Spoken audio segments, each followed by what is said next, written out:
Friends, welcome to Saryas show time. இன்றைக்கி நம்ம பார்க்க போகிறது சுவையான டேஸ்டியான கிறிஸ்பியான ரிப்பன் பக்கோடா ரெசிபி தான். இதுக்கு ஒரு பாத்திரத்தில் மெஷரிங் கப்பில் 2 கப்பு கடலை மாவு எடுத்திருக்கேன். அதோட 1 கப்பு அரிசி மாவு சேர்த்துக்கலாம். 3/4 டேபிள் ஸ்பூன் சால்ட், 3 பிஞ்ச் பெருங்காயம், 2 டீஸ்பூன் ரெட் சில்லி பவுடர். காரத்துக்கு ஏற்ற மாதிரி, உப்புக்கு ஏற்ற மாதிரி உங்கள் உப்பு அளவையும் காரத்தோட அளவையும் கூட குறைச்சா நீங்கள் சேர்த்துக்கோங்க. முதல்ல இதை நல்லா மிக்ஸ் பண்ணிவிட்டு கொஞ்சம் கொஞ்சமாக தண்ணி விட்டு நல்லா சப்பாத்தி மாவு பதத்துக்கு பிசைஞ்சிக்கலாம்.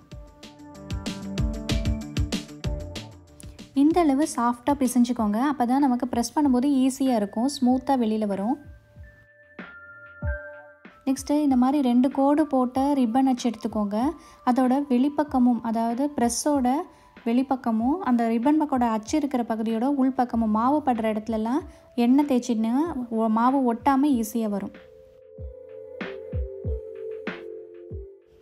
நெக்ஸ்ட்டு ஒரு பேனில் ஆயில் ஹீட் பண்ணிக்கோங்க. ஆயில் கரெக்டான சூடில் இருக்கான்னு பார்க்குறதுக்கு கொஞ்சமாக ஒரு மாவு எடுத்து போட்டிங்கன்னா உடனடியாக அது எழும்பி வரணும்.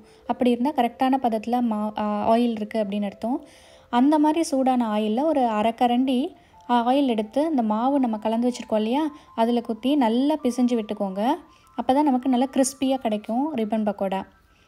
இந்த மாதிரி நல்லா ஹீட் ஆனதுக்கப்புறம் அடுப்பை மீடியமில் வச்சுக்கோங்க. மீடியமில் வச்சுட்டு மாவை ஃபில் பண்ணி அதில் ப்ரெஸ் பண்ணி விட வேண்டியதுதான்.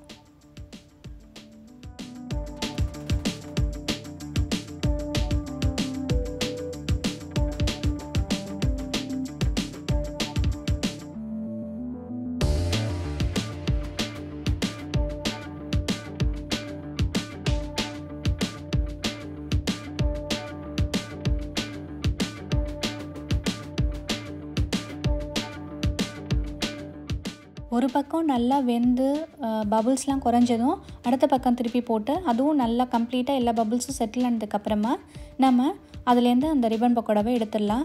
இந்த மாதிரி டாங் யூஸ் பண்ணிங்கன்னா ஈஸியாக எண்ணெயிலேருந்து அதை எடுக்கிறதுக்கு வசதியாக இருக்கும்.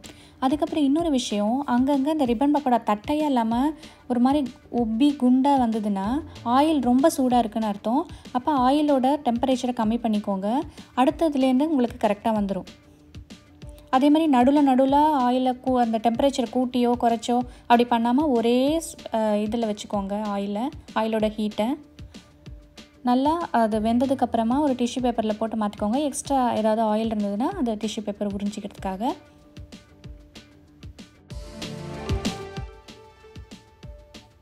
இப்போது 2ஆவதாக போட்ட இந்த ரிப்பன் பக்கோடா பாருங்கள், டெம்பரேச்சர் கரெக்டாக இருக்கிறதுனால எங்கேயுமே உப்பெல்லாம் நல்லா ஃப்ளாட்டாக தட்டையாக வந்திருக்கு.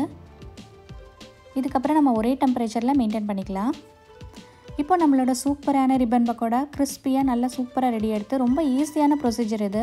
நம்ம ஃபங்க்ஷனுக்கெல்லாம் டக்குன்னு பண்ணுறதுக்கு இது ரொம்பவே ஈஸியாக இருக்கும். குழந்தைங்களும் ரொம்ப விரும்பி சாப்பிடுவாங்க. இது நல்லா ஆறுனதுக்கப்புறமா கொஞ்சம் ஒரு ட்ரையான ஏர்டைட் கண்டெய்னரில் போட்டு ஸ்டோர் பண்ணிக்கோங்க. இது ஒரு 15 நாளைக்கு மேலே நீங்கள் வச்சு நல்லாவே சாப்பிடலாம். இந்த சுவையான ரிப்பன் பக்கோடா ரெசிபி உங்களுக்கு பிடிச்சிருந்ததுன்னா லைக் பண்ணுங்கள், ஷேர் பண்ணுங்கள், கமெண்ட் பண்ணுங்கள். மறக்காமல் Saryas ஷோ டைமுக்கு சப்ஸ்கிரைப் பண்ணுங்கள். கூடிய விரைவில் இன்னொரு வீடியோவில் சந்திக்கிறேன். அது வரைக்கும் பாய். தேங்க்ஸ் ஃபார் வாட்சிங்.